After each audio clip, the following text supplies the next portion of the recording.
하나님의 말씀은 갈라디아서 제5장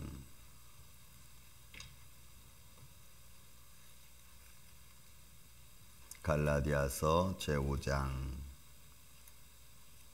24절에 있는 한 절 말씀 같이 한 목소리로 말씀을 봉독하겠습니다.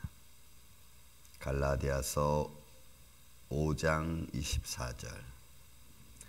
그리스도 예수의 사람들은 육체와 함께 그 정욕과 탐심을 십자가에 못 박았느니라. 아멘. 오늘은 일꾼이라는 말씀으로 우리 말씀을 좀 같이 은혜를 나누고자 합니다. 일꾼, 그리스도의 일꾼이라는 말이고, 때로는 성숙한 일꾼은 어떤 사람인가라는 말씀으로 은혜를 나누고 싶은 것입니다. 제가 성숙한이라는 주제를 갖고 아이에서 어른으로, 그리고 성숙한 말을 하는 성도로, 말의 맛, 그 다음에 성숙한 행동, 그리스도의 성숙한 행동에 대해서, 마음에 대해서, 오늘은 일꾼에 대해서 이제 말씀을 좀 나누고자 합니다. 여러분, 이 본문에 있는 말씀을 우리가 자세히 보면은 그 말씀의 의미가 엄청 크게 다가옵니다. 보세요. 그리스도 예수의 사람들은 육체와 함께, 사르크스, 육체, 물질적인 육신을 가지고 있는 몸을 의미하고 있습니다. 그 정욕이라는 파데마라고 하는 것은 항상 복수로 이 단어는 사용이 됩니다. 그리고 의미는, 주된 의미는 고난이라는 말입니다. 그러니까 육체가 가지고 살아가면서 당하는 고난은 한두 가지가 아니니까 이것을 아마 복수로 표현한 것 같습니다. 그러니까 육신으로 삶을 살아가는 데서 겪는 모든 것들을 포함하고 있는 말들입니다. 그 중에서, 그 많은 것들 중에서 탐심이라고 하는 이 단어는 충동과 갈등과 역경을 말하는 겁니다. 그러니까 그리스도의 사람들이 육체적인 몸을 가지고, 물질적인 몸을 가지고 겪는 많은 고난의 것들 중에서 충동적이고 욕망적인 것들, 그런 상황을 말해요. 그러니까 이 상황에서 갖는 이 아픔을 말하는 겁니다. 탐심이 결국은 우리에게 주는 고통이겠죠. 탐심. 결국 이런 것들을 다 어떻게 했냐면, 십자가에 못 박았다는 말은, 이거는 에스더에 보면은 에스더가 자기의 삼천벌 되는 모르드게를 위해서 기도하죠. 근데 그 당시에 하만이라는 사람이 모르드게, 유대인들을 다 잡아 죽이기 위한 하나의 그 도구로 모르드게를 샘플로 삼죠. 자기 집 앞마당에 아주 높이 든 나무 꼭대기에 모르드게를 달려고 했던 그 막대기, 그러니까 막대기에 달다는 거예요. 그러니까 이거는 죽음을 의미하는 겁니다. 다시 표현하면은, 그리스도의 사람들은 이 물질적인 육신을 가지고 살아가는 그런 가운데서 고난과 역경, 그 탐심,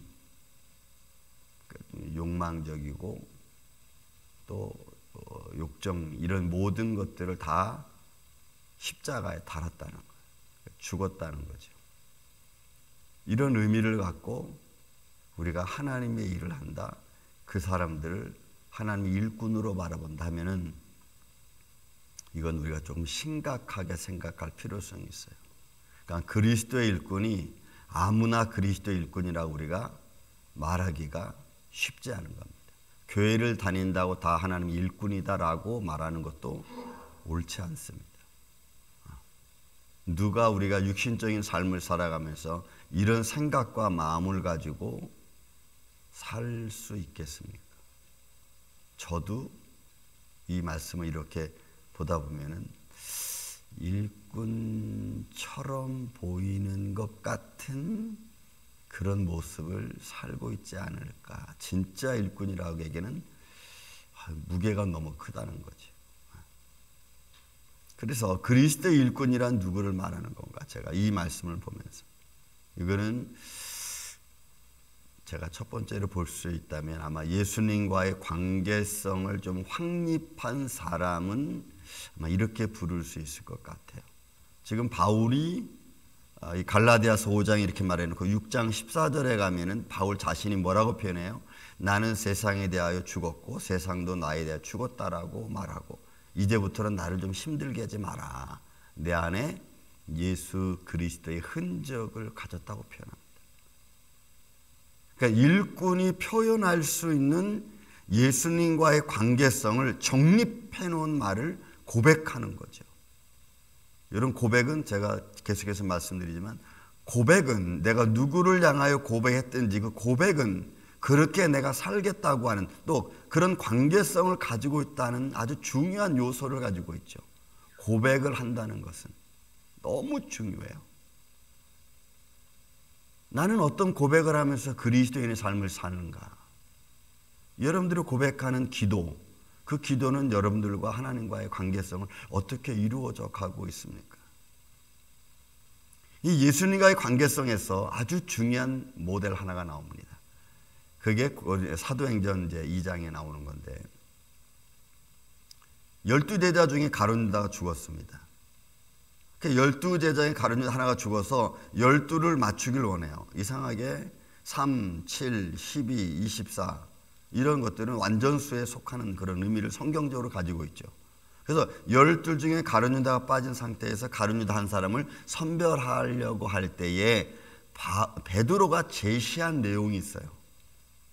그 제시한 내용이 뭐라고 표현하냐면 세례 요한의 세례로부터 세례 요한이 말씀을 선포하고 세례 요한의 세례로부터 우리 가운데서 올려가신 예수 그리스도. 그러니까 거기에는 예수님의 시작부터 예수님의 죽음과 고난과 십자가의 죽음과 부활까지 다 포함되는 거예요. 그 올려가신 날까지 항상 우리와 함께 다닌 사람이었어야 되는 거예요. 그러니까 예수님의 공생애를 같이 지낸 사람이라고 표현하는 거죠. 그거는 관계성을 말해요. 관계성. 왜? 제자들은 그렇게 먹고 입고 마시고 하는 삶을 같이 살았으니까. 그 관계성 속에서 같이 다닌 사람 중에 하나를 세우는데 그 세운 사람은 또 뭘 해야 되냐면 예수 그리스도의 부활을 증거하는 사람이어야 돼요. 그렇게 부름받았다고 해서 자기 멋대로 나는 부름받았으니까 내 마음대로 살 거야 라고 하는 게 아니고 그렇게 부름받은 사람은 예수 그리스도를 부활을 증거하는 사람이어야 돼요. 이렇게 딱 예수님의 제자가 되는 관계성을 딱 성립합니다. 그러면 이 말은 12 사도에게 해당한 말이죠. 동시에 오늘날 이 말씀 우리한테 적용하면 어떻게 되겠어요? 내가 예수님이 나를 부른 날 이후로부터 예수님이 나를 마음의 성령의 감동을 통해서 나에게 회개하고 첫사랑을 얻고 그때부터 내가 하나님의 부름을 받아서 살아오는 삶의 과정 그리고 그것은 내가 주님이 나를 부르실 때까지겠죠. 그 안에서 우리는 예수님이 뭘 증거해요? 부활을 증거합니다. 그래서 우리는 지금 부활하신 주님을 믿고 부활하신 주님의 부활을 증거할 뿐만이 아니고 하나님의 나라가 있음을 확신하고 나아가는 저와 여러분의 모습입니다. 그래서 예수님과 나와의 믿음의 관계성을 정립하는 것은 굉장히 중요하죠. 내가 신앙의 기초와 똑같은 거예요. 그 기초가 정확하지 않으면 우리는 anytime 언제 어느 순간 어떻게 우리는 그 예수님과 멀어질 수 있을지 몰라요. 그래서 일꾼이라는 이 단어는 헬라어로 둘로스라고 하는 말이잖아요. 원래 이 둘로스라는 단어는 종입니다. 그냥 노예라는 말이에요. 근데 내가 이 종이라고 할 때에 이 종은 반드시 그 종이 해야 될 의무가 있습니다. 그거는 여러분 섬김입니다. 섬김. 그리고 이 종은 반드시 주인이 있어요. 주인이 있을 때 종이라는 표현을 씁니다. 주인이 없으면 종이라는 표현을 쓰지 않아요. 근데 성경에서 그리스도인의 종함은 둘로스를 말해요. 로마서 1장 1절에도 바울이 내가 그리스도의 종으로 부름받은 하나님의 종으로 할 때 이 종 둘로스입니다. 거기에는 또 우리가 알아야 될 내용들이 있다면 이거는 내가 하나님의 일과 세상의 일을 분별할 줄 아는 사람이어야 돼요. 여러분, 종이라고 하는 내 때를 내가 이름을 가졌다고 해서 아무나 섬기는 게 아니잖아요. 정말로 정확하게 종이 섬겨야 될 주인이 있어요.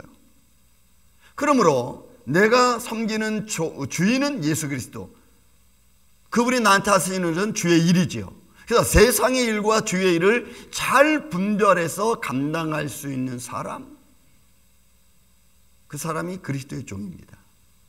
믿음의 사람이라고도 표현하고 성도라고도 표현을 하고 교회를 다닌다는 말로도 표현하고 등등 여러 가지 말로 표현을 하지만 그 모든 표현들을 다 종합해서 하나로 딱 끄집어내면 그냥 종이에요. 그리스도인의 종.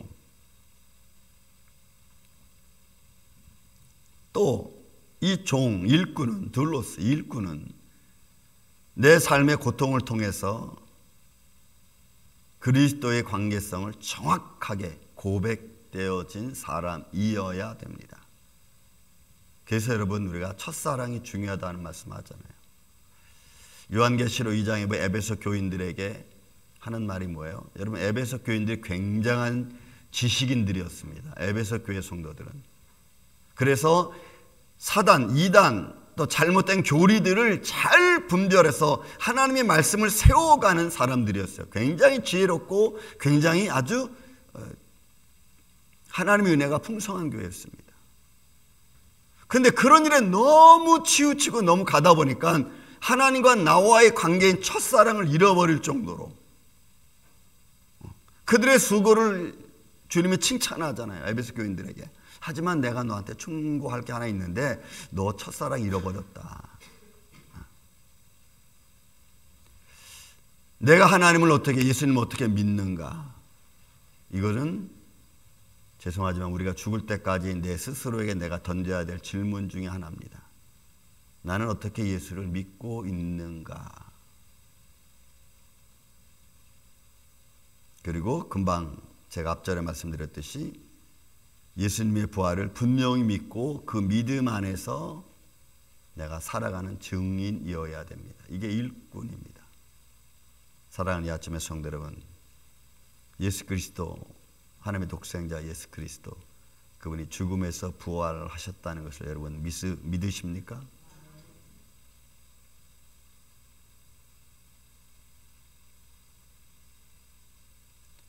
여러분, 이 증거 하나만으로도 여러분들은 내가 살아가는 믿음의 위치를 분명히 잡을 수 있어야 됩니다. 그리고 하나님 나라에 대한 소망을 우리가 분명히 갖는 거죠. 그러면 그 다음부터 우리가 할 수 있는 일들은 조금 쉬워집니다. 하나님 나라에 대한 분명한 이슈가 없으면 여러분들이 기도하는 것도 의미가 없어요. 여러분들이 헌물 드리는 것도 별 의미가 없어요. 마태복음 6장에 너희의 보물을 하늘에 쌓아두라라는 말 의미도 별로 없어요. 왜? 하나님 나라에 대한 소망이 없으면. 그래서 일꾼은 먼저 우리가 하나님과의 예수 그리스도와의 관계를 여러분 분명한 관계성을 우리가 확립하는 겁니다. 그 다음에 두 번째로 우리가 볼 수 있다면, 만약에 하나 일꾼이라면 이제는 우리가 이 일을 해 나가는 거죠. 일을 해 나가는 우리의 생활을 의미합니다. 여러분, 생활. 그 생활은 교회 일이 될 수 있고 여러분 개인적인 생활이 될 수도 있고 때로는 공동체의 일을 말할 수 있습니다. 먼저 내 자신에 대해서 나는 이런 예수님과 분명한 확실한 관계를 가지고 있다면 나는 어떻게 신앙생활을 해야 되는가? 일꾼의 모습을 어떻게 내가 가지고 살아갈 건가라고 하는 것을 여러분 스스로가 딱 가지고 있어야 돼요. 그래서 지금도 우리는 제 자신에게, 여러분 자신에게 던질 수 있다. 나는 정말 그리스도의 일꾼인가? 일꾼이라면 어떤 생각을 가지고 내가 나가서 예배하고 기도하고 이런 것들을 준비해야 되는가? 그죠? 우리 예배를 받으시는 이가 주님이시잖아요. 너의 몸을 사한 제사로 드려라고 했잖아요. 살아있는 사한 제사로. 이것이 하나님이 기뻐하시는 너희가 마땅히 드릴 영적 사한 예배라고 했으니까.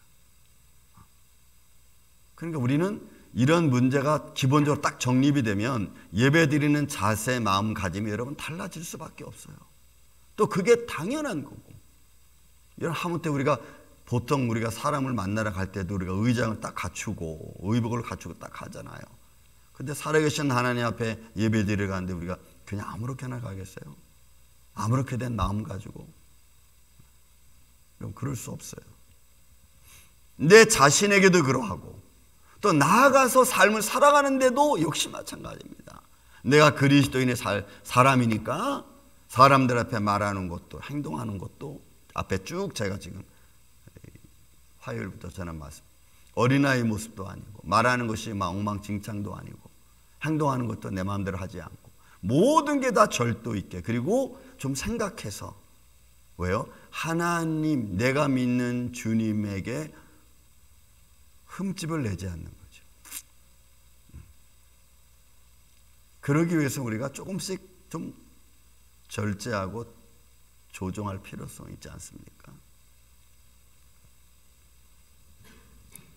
이런 공동적인 생활 속에서 우리가 가져야 될 가장 중요한 것, 언젠가 제가 말씀을 드렸지만 책임과 의무라는 게 있습니다. 책임과 의무. 저는 우리가 예수님을 믿고 예수님의 일을 하는 것에는 책임이라는 말보다는 의무가 훨씬 더 맞는 것 같습니다. 의무라고 하는 단어는 조금 더 강제성이 있죠. 왜? 주인이 있으니까, 주인의 말씀을 따라야 되니까. 그 의무는 내 의도보다는 하나님의 의도, 시키는 자의 의도가 훨씬 큽니다. 여러분, 우리 한국에는 국방의 의무가 있죠. 거기에는 누구도 노할 수 없습니다. 그죠? 하나님의 부름받은 자가 부름받은 자의 말씀을 따르는 데는 그냥 의무입니다. 그거는 성령의 감동으로, 때로는 깨달음으로, 때로는 주의 환경을 통해서 역사하시는 하나님의 손길을 보는 자가 마음의 감동을 받고 주의 일을 감당합니다. 감동하는 자를 통해서 하나님은 역사하시고 그 일을 이루어 가시죠. 그러나 책임이라는 말을 쓸 때는, 그때는 주인이 나한테 맡겨진 일이라고 할 때도 책임이라는 게 들어가지만 반대로 내가 선택한다고 하는 의미가 있습니다. 책임은. 그러니까 내가 선택한 거니까 내가 책임져야죠. 내가 결정한 거니까 내가 책임을 져야죠. 내가 가기로 했으니까 내가 갈 책임이 나한테 있는 거예요. 그러니까 이 두 개를 합쳐놓으면은 부름받은 하나님의 사람들에게 하나님이 맡겨진 일을 책임있게 감당하는 것, 이게 아마 진정한 그리스도인의 일꾼일 거예요.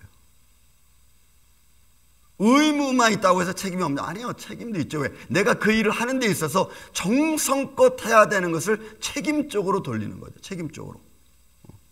그러니까 부름받은 하나님의 사람들이 그 일을 정말로 잘 감당하는, 최선을 다해서 감당하는 것, 아마 이 전체를 봐서 이걸 그리스도 일꾼이라 말하지 않을까.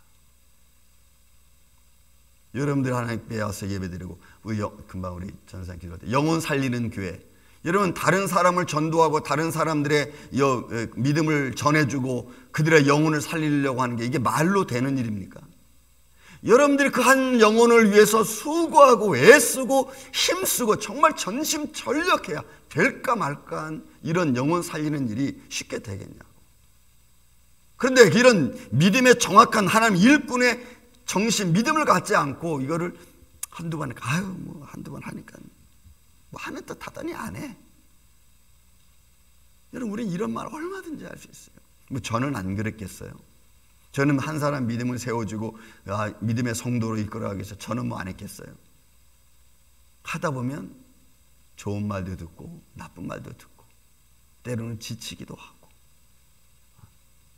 그래도 우리는 그 길을 여러분 가야 되는 거예요. 나를 부르신 자가 있다는 것을 내가 분명히 아니니까. 그래서 그 믿음의 기초가 딱 쓰면은 힘들어도 다시 일어설 수 있어요. 아, 주님 힘듭니다. 그러면 주님께서 그저 옆에 서서 그래, 힘을 내라. 내가 너에게 힘을 줄게. 디모데후서 여러분 4장에 그랬잖아요. 바울이 감옥에 있을 때 자기와 함께 다니던 사람들이 다 떠나갔어.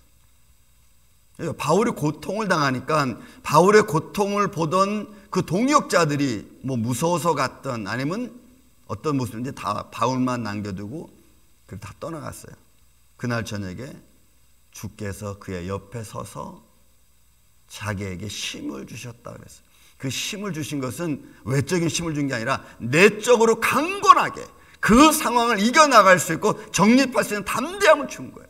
그러니까 바울이 딱 서서 다시 말씀을 선포합니다. 그리고 선포된 말씀이 그렇게 서 있는 바울을 바라볼 때 이방인들이 깜짝 놀라는 거지. 어우, 바울이 저런 정도의 사람이었어. 그리스도의 일꾼은 여러분 대충 된다고 생각하지 마세요. 우리가 오늘날 이 시대에 교회를 다니면서 예수를 믿는 믿음의 생활이 대충 다니면 되겠지라고 생각하지 마세요. 그건 그냥 여러분들의 생각입니다. 주님이 나한테 요구하시는 마음은, 의도는 여러분 보이지 않는 것 같지만 보이고 안 하시는 것 같지만 강하게 우리를 감동하시는 이십니다. 의무와 책임을 내가 어떻게 하나님의 일꾼으로 이를 감당할 수 있을까?